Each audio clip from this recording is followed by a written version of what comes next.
in soccer, a lot of people get their nicknames, whether because you look like somebody or you do something, and somehow, and that kind of gives you a little bit more of a place in the team, right? Because, they start calling you that, and like, people know who you are, and then kind of like some of the schools the other people in the school find out or whatnot. So what happened to me was, it was a friendly game. It was like one of the first friendly games of the season. It was before the season even started, and I was playing defense. I was right back. That was my main position in the school soccer team, and the goalie had just done a goalie kick. He kicked out the ball, and the ball was bouncing between me and the forward.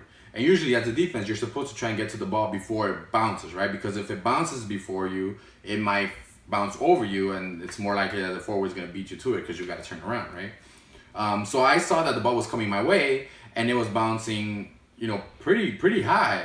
So the forward was running at full speed at me, towards the ball basically, and so I saw that the ball was gonna bounce again, and I was gonna make it. So rather than keep walking forward, I stayed back so that when the ball bounced, I was able to like header it out to the side and clear the ball out and get possession so that I can get ready for when they bring the ball back in. And so as I'm waiting and the ball bounced the second time, I thought the forward was just gonna stop, right? I thought he was kind of like bluffing so that to see if I would move because he was coming really fast. So I saw that the ball bounced up, and so I just kept my eyes on the ball, and I was like, I don't even have to jump. I was 6 feet tall, so I was like, I'm just gonna like header it out. Why waste my energy? So tell me why the ball is coming down, and I feel something hit me right here, and something hits me right here. And I don't fall. I just kind of like take 2 steps back, and I grab my eyebrow, and I started like, man, I was like, man, that ball must have been hard, like, or what hit me? And then all of a sudden, I hear the people on the sideline saying, he's bleeding, and I'm like, oh shit, I'm bleeding. But then I'm like, I don't feel any blood, and I look down, and the poor guy is like bleeding out from his forehead, like.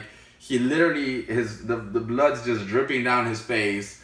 The way I could best describe it is like in WWE or whatnot, in wrestling, when they hit somebody with a steel chair or a sledgehammer right in their forehead, and then they just start bleeding like that. That's how this guy looked.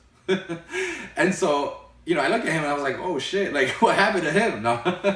So what happened was, I guess I caught him in midair, like when it was a short guy. So when he jumped to try and header the ball, he got hit with my eyebrow right in the forehead in midair. So then he just fell. And the coach took me out, and his coach took him out, obviously. I was kind of mad because I wanted to stay in the game. We were winning like 6-0, and like I wanted to go up and score a goal. But, the coach was like, no, you just got hit in the head. And also, we got to be fair, you took him out. So right away after the game ended, we were getting in the bus. They started calling me three names. They started calling me Cabezón, which means big head. They started calling me Rompecabezas, which direct translate would be head breaker. And they also started calling me Iron Man.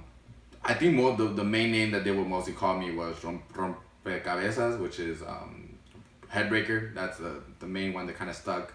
But obviously they called me Iron Man because like I only had like 3 little dashes right here. Like blood didn't even come out of me. Like it was just like 3 little things right here, and his forehead was just like just exploded. So I got those nicknames, and that kind of stuck for the rest of the season.